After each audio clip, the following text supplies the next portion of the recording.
स्निग्धैरप्येभिर्लुलितमकरन्दो मधुकरैः करैरिन्दोरन्तच्छुरित इव संभिन्नमुकुलः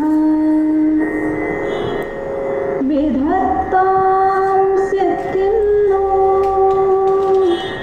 नयनसुभगामस्य सदसः प्रकीर्णः पुष्पाणां हरिचरणयोरञ्जलिरयम्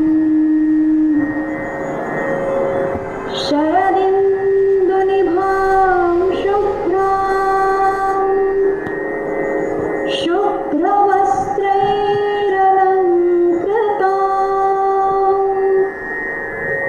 कलहंसकृतावासां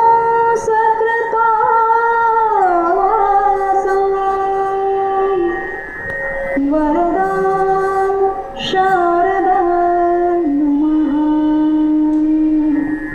वरदां शारदां नमः।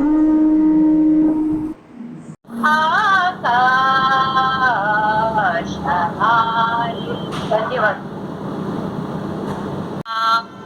हम लोगों को हमारी संस्कृत जो है वो अच्छे से सीखने को मिल रही है, प्लस में जो वो शब्द हैं उनका सही उच्चारण मिल रहा है और हम सही से गीता के श्लोकों को सीख पा रहे हैं। और जितना हम सीखते हैं उतना ही ज्यादा हमें एक नई सीख मिलती है इसके साथ में, और मन को शांति मिलती है, जो मैंने आज तक अनुभव किया है। और बहुत अच्छा लगता है सीख के कि हम अपने शास्त्रों को आगे लेके जाएंगे। अपने इतना ही कहना चाहूंगी। गोविंद जय जय गोपाल जय जय गोविंद जय जय गोपाल जय जय राधा रमण हरि गोविंद जय जय राधा रमण हरि गोविंद जय जय गोविंद जय जय गोपाल जय जय। उन्होंने मुझे बुलाया केरावाली, मैं आया केरावाली। ओ तूने मुझे बुलाया केरावाली, मैं आया केरावाली।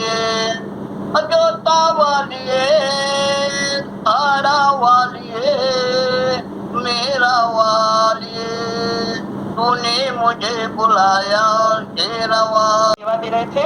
अभी दीदी एक एनजीओ भी चला रहे हैं। दीदी ने LLB BA किया हुआ है और दीदी गीता परिवार से 2020 से जुड़ी हुई है। दीदी हमारे अभी ट्रेनर के तो सेवा दे ही रही है, लेकिन ट्रेनिंग कंटेंट राइटिंग टीम में भी बहुत अच्छी सेवा दे रही है दीदी।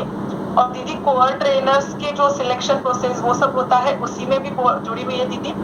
और दीदी को ऐसे गीता श्लोकों के अलावा म्यूजिक, क्लासिकल म्यूजिक सुनना, ट्रैवल करना, ये सब बहुत पसंद है। रीडिंग भी दीदी की बहुत हॉबी है। तो बहुत बहुत धन्यवाद दीदी, आपने हमारी इन्विटेशन स्वीकार करके हमें आपका टाइम दिया। तो दीदी प्लीज हम आपकी गाइडेंस के 2 शब्द सुनना चाहेंगे। वंदना से शुरुआत करूंगी। कुछ भी आगे हम गुरु के बिना नहीं बढ़ सकते, तो गुरु को वंदना देना सबसे पहले बनता है। गुरुर्ब्रह्मा गुरुर्विष्णुः गुरुर्देवो महेश्वरः गुरुः साक्षात् परब्रह्म तस्मै श्री गुरवे नमः तस्मै श्री गुरवे नमः। पहले तो आभार दीपाली जी, राजश्री जी, पूनम जी, बढ़िया सेवा देते हैं आप, और सभी साधकों को भी हृदय से अभिनंदन और आभार। भी आप हो तो हमें सेवा देने का मौका प्राप्त होता है, तो आप सभी की वजह से हम जो ये काम करते हैं वो कर पाते हैं। तो और आप लोगों ने लेवल 1 अब लेवल 2 क्रॉस करके अब यहाँ तक आए हो, तो उसके लिए हृदयपूर्वक अभिनंदन आपका। और ये तो आपने सुना होगा आशु भैया से ही पहले, फिर भी मैं दोबारा कहना चाहूंगी कि गीता का ऐसा है कि आप गीता को नहीं चुनते, गीता जी आपको चुनती है। जब भी वो समय आता है, जब भी हम मन से तैयार होते हैं पढ़ने के लिए, आत्मसात करने के लिए, कहीं ना कहीं से वो गीता जी हमें ढूंढते हुए हमारे पास आ जाती है। तो इसी तरह आप सभी लोग बहुत ज्यादा भाग्यशाली हो कि आप को चुना गया है। मैं देख रही हूँ आप में से कुछ बहुत कम उम्र के हैं और कुछ बुजुर्ग भी है, तो इसके लिए वैसे कोई एज का लिमिट है नहीं, आप कभी भी कर सकते हो। ये इतना सुंदर, इतना संपन्न ग्रंथ है कि ये देता ही है। अभी हाल ही में आया होगा, मोदी जी कहीं जब भी कहीं इंटरनेशनल विजिट पे जाते हैं तो उनको वो जो वहाँ पे बड़े लोगों को मिलते हैं वो उनके लिए हमेशा केवल और केवल गीता जी की प्रति लेके जाते हैं। तो उनको जब पूछा गया कि ऐसा क्यों, तो उन्होंने कहा इससे बढ़कर देने के लिए मेरे पास कुछ और है नहीं, और इससे अच्छा कोई और ले भी नहीं सकता है। तो ये ऐसा ग्रंथ है, देने वाले को, लेने वाले को, सभी को बहुत कुछ दे जाता है। तो बहुत ही मतलब अच्छा लग रहा है कि आप इतने सारे लोग यहाँ तक पहुंचे हैं। आप लोगों ने इस लेवल में 4 जिसकी वजह से ये गीता आज हमें सबको पढ़ने को मिलती है। वो आएगा, फिर आएगा कर्मयोग, फिर आएगा कर्म संन्यास योग, फिर आएगा ज्ञान कर्म संन्यास योग, फिर आत्म संयम योग, और फिर ज्ञान विज्ञान योग और ज्ञान विज्ञान योग, जैसे आप। तो ये बहुत ही सुंदर ज्ञान मार्ग और कर्म मार्ग। उसमें से आपके लिए कौन सा? वैसे देखा जाए तो तीनों ही मार्ग हम थोड़ी कम ज्यादा प्रमाण में यूज करते ही है, लेकिन आपको किसमें रुचि ज्यादा है उस हिसाब से आपका मार्ग अलग होगा। जो ज्यादा भावपूर्ण है, मन से सोचते हैं, शायद भक्ति उनके लिए सही रहेगा। जो थोड़े से और बुद्धिवादी है, जिनको लॉजिक और हर चीज समझने की चाह है, उनके लिए शायद ज्ञान मार्ग ही सही होगा।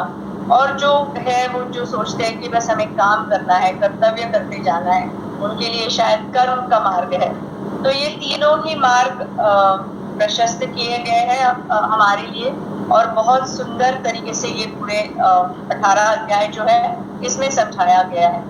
तो आप जैसे आगे बढ़ेंगे आपको पता चलेगा। पहला हमने भक्ति या भक्ति वाला अध्याय चुना था, क्योंकि कुछ तो भक्ति भावना हो तब आप आगे बढ़ पाओगे। तो ये भक्ति से शुरुआत करना बहुत सही तरीका है, और आगे आप आगे जो आप बढ़ने जाओगे का इंटरेस्ट है।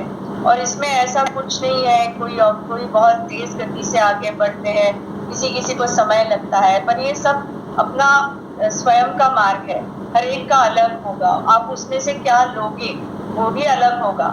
जो मैं समझ रही हूँ वो दीपाली दीदी की समझ बिल्कुल अलग होगी, आप लोगों में से कुछ सब अलग। तो अपने अपने जरूरत के हिसाब से, अंडरस्टैंडिंग के हिसाब से हम लेंगे। तो उसमें कुछ ऐसा नहीं, मतलब ये यूनिवर्सल ग्रंथ भी है और यूनिक भी है। यूनिवर्सल है, सभी के लिए एप्लीकेबल है। यूनिक इसलिए है कि आपका खुद का विचार इसमें जुड़ेगा, और आप उसमें क्या लोगे, कौन सा अध्याय आपको पसंद है। 9वां, 14वां और 17वां अध्याय। अब आगे लेवल 3 में भी बहुत सुंदर 3 अध्याय आपके लिए तैयार है।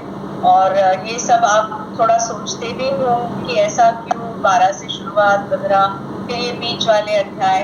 तो जैसे आप आगे बढ़ेंगे आपको खुद ही समझ में आएगा कि ये इस तरह से क्यों डिजाइन किया गया है। बहुत सोच विचार से स्वामी जी के मार्गदर्शन में ये कोर्स बनाया है कि जो पढ़ने वाले हैं उनको बहुत आसान हो, वो बहुत अच्छी तरह से समझ पाए। तो अभी आप लोग उच्चारण वगैरह तो इस क्लास में सीखते हैं। आप में से कितने लोग विवेचन जाते हैं पता नहीं, पर धीरे धीरे आप अर्थ की तरफ भी जरूर से एडमिशन लीजिएगा। और जरूर से जो सुविधा गीता परिवार ने हम सभी के लिए उपलब्ध की है उसका फायदा उठाइएगा, ये भी सोचिए। और सेवा का मतलब ये नहीं है कि आपको ट्रेनर ही बनना है या फिर पूरम दीदी की तरह टीए ही बनना है। आप केवल और केवल प्रचारक भी बन सकते हैं। मतलब जैसे आपका अभी अनुभव रहा है, आपने यहाँ तक गीता पढ़ी है, तो आपके आयुष्य में क्या बदलाव आए हैं, वैसे और आप 3-4 लोगों को अगर एनरोल करते हैं, उनकी आयुष्य में अगर कुछ अच्छा, उनके जीवन में अगर कुछ अच्छा हो सकता है तो उसके कारण आप बन सकते हो, तो वो भी आप कर सकते हैं। तो जैसे आपको ठीक लगे और जितना आप कर पाए बस आप उतना ही करें। गीता जी से जुड़े रहिए और लोगों को गीता जी से जोड़ते रहिए और बस 7 साल ये मार्ग बहुत सुंदर मार्ग है, 7 साल तक चलते रहेंगे इसके ऊपर। बस यही इतना एकदम अलग से होता है, तो सुनने में एकदम अंदर हृदय में टच करता है। सोचते कभी मैं आपके जैसे बोल पाऊंगी क्या, मुझे ऐसे लगता है। मैं मेहनत कोशिश करती हूँ बोलने का, लेकिन मैं लगता है कि मैं आप तक पहुँचने में मेरे को बहुत टाइम लगेगा। तो आप बहुत छोटी हैं मेरे से तो, लेकिन आप बहुत अच्छा करती हैं। मैं अंदर से एकदम भावुक हो जाती हूँ आपके लिए, पूनम जी के लिए, सभी के लिए, जो मुझे बहुत अच्छा लगता है। और दीपाली जी, पूनम जी, आप सभी को बहुत बहुत बहुत बहुत धन्यवाद और बहुत बहुत प्यार मेरी तरफ से आप लोग को। और आप लोग ऐसे लगे रहिए, जो बहुत अच्छा लगता है। और मैं मेरे अंदर क्या बदलाव है मैं आपको ये बताती हूँ कि मेरे अंदर जो मैं सभी इंसान में टटोल लेती थी, बुराई घुल लेती थी और मुझे लगता था कि मैं बिल्कुल राइट हूँ। अब मुझे अपोजिट हो गया, मुझे किसी में कोई बुराई नजर नहीं आती है, किसी में भी नहीं आती है, केवल अपने अंदर आती है। तुम यहाँ गलत हो, तुम यहाँ गलत हो, तुम यहाँ गलत। तो इससे सब जगह का वातावरण इतना अच्छा हो गया ना कि मैं आपको शब्दों में तो वर्णन ही नहीं कर सकती, बोल ही नहीं पा से हूँ। दीपाली दीदी जिस तरह से हमें सिखा रही है श्लोक का शुद्ध उच्चारण करना, हम बहुत बड़ा इनका योगदान है इसके लिए। और हर श्लोक को साफ साफ तरीके से हम भी बोलने की पूरी कोशिश करते हैं इनके साथ में, फिर भी कितनी त्रुटि होती है और वो गुस्सा नहीं करती है। ये इनका पेशेंस है, ये शायद भगवान की कृपा है इनके ऊपर। मुझे इतना लेट पता चला गीता परिवार के लिए, वरना मैं पहले भी जुड़ जाती। और अब जुड़ने के बाद मुझे लग रहा है कि मैं क्यों नहीं पहले जुड़ी। मुझे तो बहुत अच्छा लग रहा है। मैंने जिज्ञासु का दिया था, मैं सोच भी नहीं सकती, लेकिन पता नहीं क्यों मुझे ऐसे लगा मैं सब समय गीता गीता गीता, मुझे कुछ भी नहीं अच्छा लगता है। मैं कहीं इधर उधर जाना नहीं पसंद कर रही हूँ। जब भी मुझे मौका मिलता है मैं कोशिश करती हूँ कि मैं गीता के कुछ श्लोक पढ़ूँ। और ये लोग इतना अच्छा समझा रहे हैं तो इससे मन को शांति भी मिलती है और नेगेटिव कुछ भी नहीं आता है मन में। मन भटकना बंद हो गया है पूरा, जब से गीता का श्लोक पढ़ने लगे हैं बिल्कुल मन नहीं भटकता है। ये सब शायद आप लोग के साथ साथ हमें भी भगवान की कृपा मिल रही है, ये आप ही का योगदान है सबसे बड़ा। दीपाली दीदी आप बहुत अच्छे से ले रही हैं। वही मैं सोचती हूँ कभी कभी कि ऐसे लगता है जैसे नर्सरी के बच्चे को हाथ पकड़ के छोटी मात्रा बड़ी मात्रा सिखाते हैं। मेरे को तो कभी आज तक समझ ही नहीं आया था कि ये छोटी मात्रा और वो बड़ी मात्रा का उच्चारण में फर्क क्या होता है। गलत बोलती हूँ, मेरा रिदम ही नहीं आता जब मैं बोलती हूँ। और आप लोगों की पेशेंस है जो कि सुन लेते हैं ऐसे इतने खराब स्टूडेंट्स को भी। और इसके अलावा मैं गीता परिवार से तो अभी जुड़ी हूँ, लेकिन ना मैं यहाँ आयरलैंड में रहती हूँ और मैं पिछले 2 साल से गीता पढ़ रही हूँ। चीजें हैं जिनसे हमें दूर होना है। पूरे गीता जी में अगर आपका सार है तो एक है कर्तृत्व।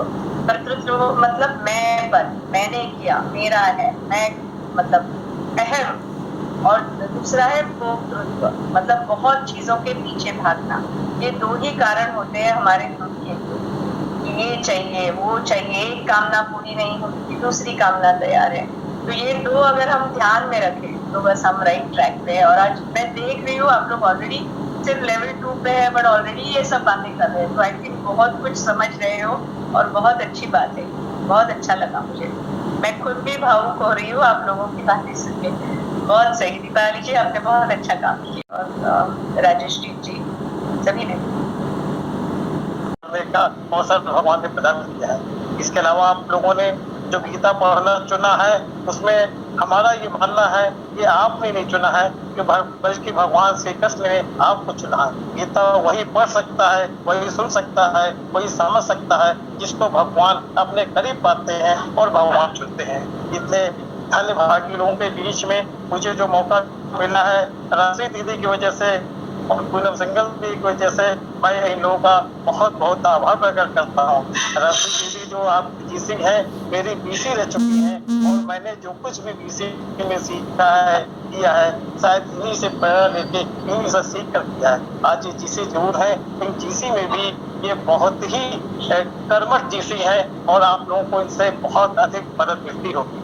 अब आप लोगों ने जब गीता पढ़ना प्रारंभ किया है तो सवाल ये आता है कि गीता को कंठस्थ किया जाए या न किया जाए। अगर कंठस्थ कर लिया जाता है तो अच्छी बात है, लेकिन कंठस्थ करने से भी ज्यादा जरूरी है कि गीता के कुछ श्लोक जो आपको अच्छे लगते हैं अध्ययन करें और उनको जीवन में उतारने का प्रयास करें। इसके लिए बहुत जरूरी है कि जो विवेचन शनिवार और इतवार हैं उनको तो हमारे यहाँ बहुत ही योग्य व्यक्ति विद्वानों के द्वारा कहे जाते हैं और केवल विवेचना ही नहीं की जाती है बल्कि आपकी बहुत सी शंकाओं का समाधान किया जाता है। अगर किसी वजह से उन विवेचन को आप नहीं सुन पाते हैं तो हमारी एक साइट बनी हुई है vision.com, उसमें जाके जितने भी विवेचन आपको अच्छे लगते हैं उनको बार बार सुने और जब बार बार सुनेंगे तो धीरे धीरे वो आपके जीवन में उतरते चले जाएंगे और उससे ज्यादा भला होगा। अब सवाल ये उठता है, जैसे आपने 12वें अध्याय में शुरू किया था, अर्जुन प्रश्न पूछते हैं कि सगुण और निर्गुण इसमें किसकी उपासना करने वाले लोग आपकी जवाब दे देते हैं जो सगुण की उपासना करते हैं वो श्रेष्ठ है। तो आपको मनन करना है कि हमारे लिए निर्गुण की उपासना करना क्या आसान है, क्या हम निर्गुण की उपासना कर सकते हैं या सगुण की उपासना करना ही आसान है और सगुण की ही उपासना हमको करनी चाहिए। उसी तरह 17वें अध्याय में भगवान बताते हैं कैसे यज्ञ करना चाहिए, कैसे तप करना, कैसे दान करना चाहिए और कैसे हमारे भोजन का प्रकृति होना चाहिए, हमें कौन सा भोजन प्रिय होता है। इससे हम जान सकते हैं कि हमारी प्रकृति इस समय सात्विकी है, राजसी है या तामसी है और ये प्रकृति बदलती रहती है, ये भोजन की चॉइस भी हमारी बदलती रहती है। तो हमें निरंतर प्रयास करना चाहिए कि हम हमारे भोजन की चॉइस, हमारे यज्ञ की चॉइस, हमारे तपस की चॉइस, हमारे दान की चॉइस हमेशा सात्विकी हो सके, जिससे हमारा जीवन सात्विकी और सफल हो सके। इसमें गीता परिवार का जो स्लोगन है, गीता पढ़ें, पढ़ाएं और जीवन में लाएं। आपने पढ़ना शुरू कर दिया है, जीवन में लाने के लिए बात तो आपको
हाँ जी दीदी, सभी को फिर से जय श्री कृष्णा।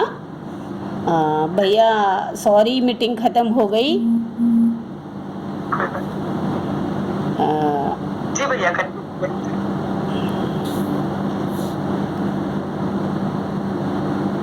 दीदी उन्हें अनम्यूट कीजिए। कर दिया दीदी, भेज। हाँ अब वो भैया फिर हो गए। हाँ ठीक है दीदी, अनम्यूट हो गए। मुझे ओके मालूम था मीटिंग खत्म होनी है। नहीं भैया नहीं, मीटिंग खत्म हो गई। तो मेरा यही कहना है L1, L2, L3, L4 सब किया। ये तो प्रमाणे L1, L2 अब तो दीपाली दीदी और वो इतना अच्छा पढ़ा रही है, मुझे तो सोच रही दीपाली दीदी आप आगे भी यही हमारे हेल्प मधुकरा या श्वेत पद्मासना या ब्रह्माच्युत शंकर प्रभृति देवै सदा वंदिता सा मां पातु सरस्वती भगवती शेष जाप्यापहा आशा सुरासी गंगवली आशय वेदासी कृतवृंदस्तिंडु वंदे स्मित निंदित सारदेन वंदे रविंदासन सुंदरी त्वाम शारदा शारदां भोजवदना वदनाम्बुजे सर्वदा सर्वदा अस्माकं सन्निधिं सन्निधिं प्रियात् सरस्वतीं च तां नवविभागतिष्ठात् देवतां देवत्वं प्रतिपद्यन्ते यदि पुण्यतो जनाः पातु नो निशग्रावा मध्ये पुनः सरस्वती प्राकेतर्परिच्छेदं वचसेव करोति या शुक्लां ब्रह्मविचारसार परमा माद्यां जगद्व्यापिनी वीणा क्लासेस में विजिट करना होता है, इसीलिए तो मैं आपके क्लासेस का पूरा जो प्रवास है, जर्नी है, मैं देख चुका हूँ। आपने बहुत सुंदर तरीके से दीदी ये सभी अध्याय पढ़ा है और सबसे बड़ी बात है अपने साधकों ने भी बहुत अच्छा सहकार्य किया सभी। एक्चुअली ये आजकल के इसमें सुनना बहुत बड़ी बात होती है, कोई सुनने को रेडी नहीं, सबको बोलने का रहता है। इसलिए मैं पिछले 40 मिनट सुनने का भूमिका बजाया मैंने, तो सभी साधकों ने बहुत ही सुंदर, अनिता दीदी ने और अपने गोपीनाथ भैया ने भी बहुत अच्छा बताया। सभी साधकों ने उनकी बातें अगर इसमें ले ली तो बहुत बहुत सुंदर उनका जीवन में और अच्छा हो जाएगा। तो मैं जस्ट बताना चाहता हूँ कि जैसा गोपीनाथ भैया ने बताया, अनिता दीदी ने बताया, जैसा सेवा देना है या चारधाम यात्रा पूरी करनी है, बीच में छोड़ना नहीं है, ये सब चीज़ तो अभी आप लोगों को फैमिलियर हो गई है, सबको सभी लोग को जरूर ये उसको आचरण में लाएंगे। तो मैं जब ऑब्जर्व कर रहा था ये क्लास का, वो बात मैं बता रहा हूँ आपको, तो सभी लोग जो थे बहुत सही तरीके से, ग्रुप अनुपटन भी बहुत सुंदर चल रहा था, कोई कहीं भी नॉइज़ नहीं था, कुछ ये नहीं था जैसे छोटे बच्चों के क्लास में होता है एक साथ सभी कोई आगे पीछे गाता है, वैसे सभी ने सुना रहेगा। अर्जुन जब स्वयंवर में गए थे द्रौपदी को ये करने के लिए, तो उन्होंने श्री कृष्ण जी उनके साथ थे, श्री कृष्ण भगवान उनके साथ थे, तो उन्होंने बोला कि आप जाओ, तीर लगाओ और मच्छर की आँख फोड़ो, मैं हूँ आपके साथ। तो अर्जुन बोले, अहंकार से बोले कि धनुष्य पे बांध तो मैं चढ़ाऊंगा, तो मैं पकड़ूंगा, तीर मैं चलाऊंगा, आँख मैं फोड़ूंगा, आप क्या करने वाले हैं? तो भगवान बोले, जिस पानी में देख के आप मच्छर के आँख फोड़ने वाले, उस पानी को स्थिर रखने का काम मेरा है। अगर मैं स्थिर नहीं रख पाऊंगा तो आप आँख देख नहीं पाएंगे। ऐसा ही भगवान का काम है, आपका इंटरनेट अच्छी तरह से रखना, आपका दिमाग सही रखना, आपका शरीर अच्छा रखना। तो अहंकार मत रखिए, मैंने इतना घंटे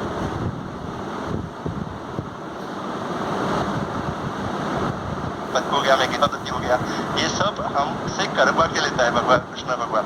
तो वो भावना अपने आप को छूने मत देना, अहंकार की भावना ज़्यादा से ज़्यादा सुनना। आपके मन में जब लास्ट के 5 मिनट हम लोग देते हैं गीता परिवार, आपको आपकी शंकाएं का निरसन करने के लिए, उसमें आप अपनी शंकाएं पूछ सकते हैं। अगर आपको श्लोक पढ़ने को नहीं भी मिला, अभी जो देख दीदी है, कभी कभी उनसे भी गलती हो जाती है, कोई छूट जाता है, तो आप L3 में जाओगे तो आपके साधकों की संख्या बढ़ेगी। 3-4 दिन के बाद आपको श्लोक गाने का ये मिलेगा, मौका मिलेगा। तो वो मन में मत लीजिए, प्रैक्टिस कीजिए, जब म्यूट रहते हुए भी आप सुनते रहिए। राधा क्यों गोरी मैं क्यों काला, राधा क्यों गोरी मैं क्यों काला। इसमें भी यदि बाधा हो तो दे दो केवल 5 ग्राम, रखो अपनी धरती तमाम।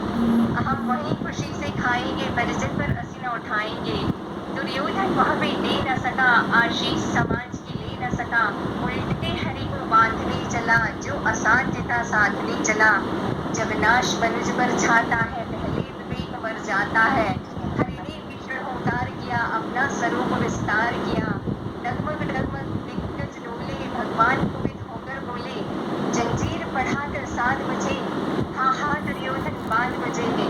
यह देख गगन दामोदरम राम नारायणम जानकी वल्लभम कौन कहते हैं भगवान आते नहीं, कौन कहते हैं भगवान आते नहीं। जी, पूनम दीदी को क्षमा मांगने की जरूरत नहीं, क्षमा हम लोग को मांगना चाहिए।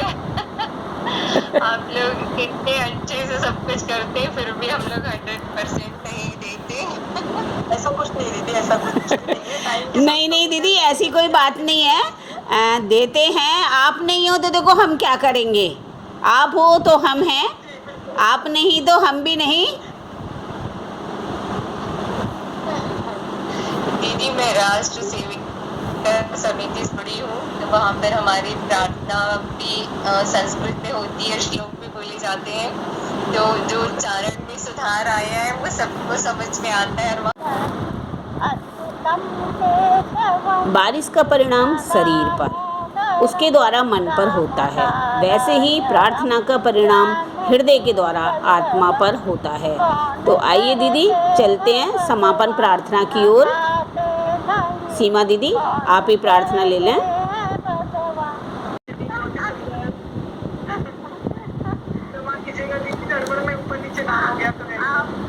कोई दीदी मैंने कहा नजर तो रह गया।